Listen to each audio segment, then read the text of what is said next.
Había una vez un país que lo tenía todo: petróleo, lujo, cultura milenaria y un rey que era adorado por Occidente.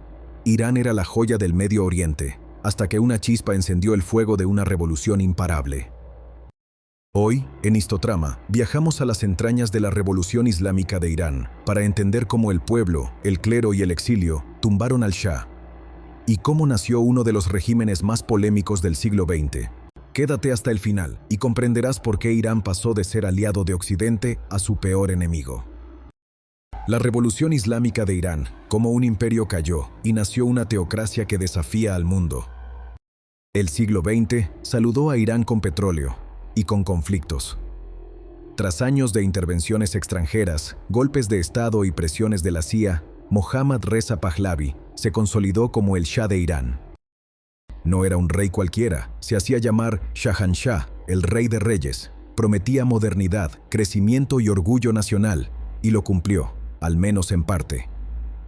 Entre 1963 y 1975, su famosa Revolución Blanca trajo reformas agrarias, derechos a la mujer, educación y modernización urbana. Pero detrás de las cámaras y de los desfiles, algo crujía. El Shah vendía modernidad, pero exigía silencio. En 1975, instauró el Partido Único Rastakís, declaró ilegal la oposición y permitió que su temida policía secreta, la Savak, desapareciera a miles de disidentes. Irán crecía, sí, pero no todos comían. Las élites acumulaban millones gracias al petróleo. Mientras tanto, en los barrios y mezquitas, la desigualdad y la rabia se hacían palabra. Y esa palabra comenzaba a tener un nombre: Jomeini. En 1963, un clérigo chiita desconocido desafió al Shah desde el púlpito. Su nombre, Ruhollah Jomeini. Criticó la corrupción, el servilismo a Occidente y la pérdida de identidad islámica. La respuesta: arresto, exilio y silencio.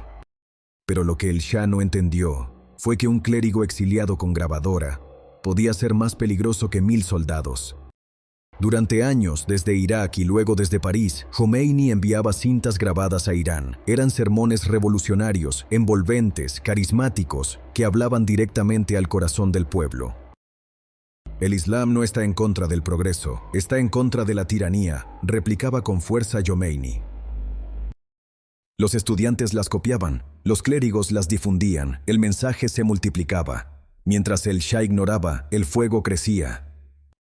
El año era 1978. Irán ardía. Lo que comenzó como manifestaciones aisladas en ciudades santas se convirtió en una ola imparable de furia colectiva. Cada protesta era seguida de un funeral. Cada funeral, una nueva protesta. Era un ciclo de fuego, imparable. Y el régimen, lejos de apagarlo, lo alimentaba. En agosto el horror golpea con furia. El incendio del Cine Rex en Abadán. Más de 400 muertos atrapados. Nadie sabe quién lo provocó. Algunos culpan al régimen, otros a extremistas religiosos. Pero el efecto fue el mismo: una furia nacional. Luego llegó septiembre, y con él el Viernes Negro. Plaza Jaleh de Teherán se tiñó de sangre. Cientos de manifestantes fueron abatidos. El mensaje del Shah fue claro: no habría clemencia. Pero el pueblo ya no tenía miedo. Las huelgas paralizaron el petróleo, el dinero dejó de fluir y el trono, antes dorado y altísimo, comenzó a tambalear.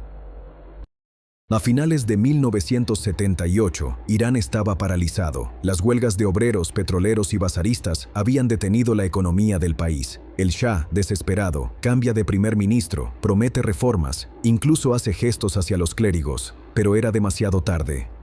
En enero de 1979, después de 37 años de poder, el Shah de Irán abandona su país. No hay desfile, no hay despedida, solo silencio. Mohammad Reza Pahlavi se marcha, creyendo que regresará. No lo hará. El 1 de febrero de 1979, un avión Air France aterriza en Teherán. A bordo, el ayatolá Ruhollah Jomeini regresa tras 15 años de exilio. No viene solo. Lo esperan millones. El país entero ha cambiado y está listo para escucharlo. El Shah había huido, La monarquía se derrumbaba, y en el vacío de poder, Khomeini no dudó ni un segundo en ocupar el trono, sin corona. Khomeini no tardó en tomar el control. En menos de 2 semanas, el régimen interino de Shapur Bakhtiar colapsa. El ejército se declara neutral. El 11 de febrero de 1979, la monarquía persa cae oficialmente. No lo hizo con armas. Lo hizo con palabras, imágenes y fe. Fundó un consejo revolucionario. Nombró a su primer ministro y declaró el nacimiento de la República Islámica de Irán. En diciembre de 1979 se aprueba una nueva constitución y nace un nuevo cargo, el líder supremo. El ayatolá tiene ahora autoridad sobre el gobierno, el ejército, la justicia y la vida moral del pueblo. La revolución ya no es del pueblo, es del Islam político, y su transformación no ha hecho más que comenzar. Noviembre de 1979. Un grupo de estudiantes islamistas irrumpe en la embajada de Estados Unidos en Teherán. Toman como rehenes a 52 diplomáticos. El mundo observa, paralizado. El gobierno de Khomeini apoya el acto. Lo llama la Segunda Revolución.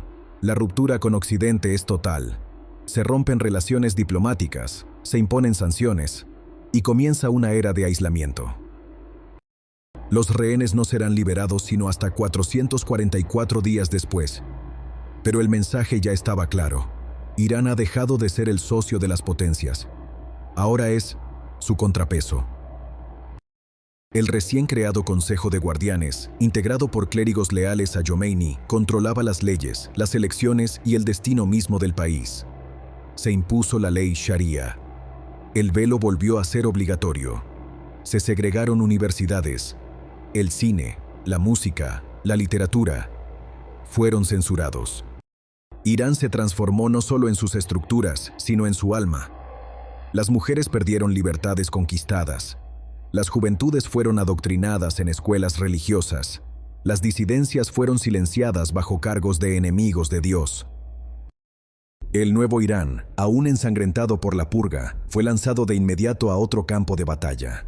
Una guerra que duraría 8 años y dejaría más de 1 millón de muertos.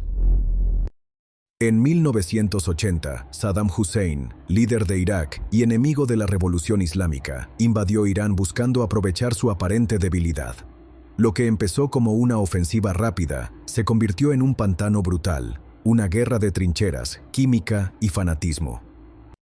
Fue en ese campo de batalla donde Irán consolidó su narrativa de resistencia, donde miles de jóvenes fueron enviados como mártires, pisando minas con llaves del paraíso colgando del cuello, donde la Guardia Revolucionaria demostró su lealtad al régimen y su poder.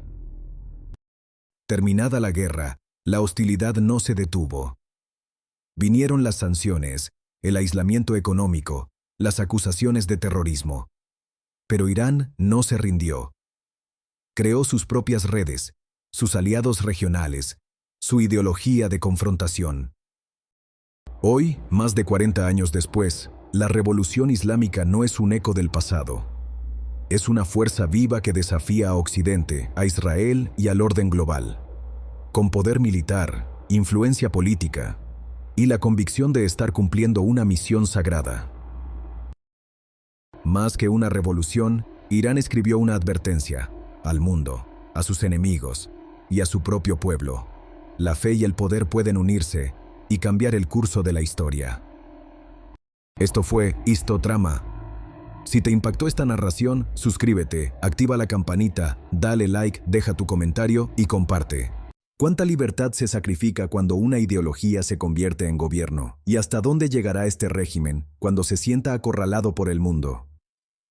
¿Tú qué opinas? Déjanos tu comentario y cuéntanos.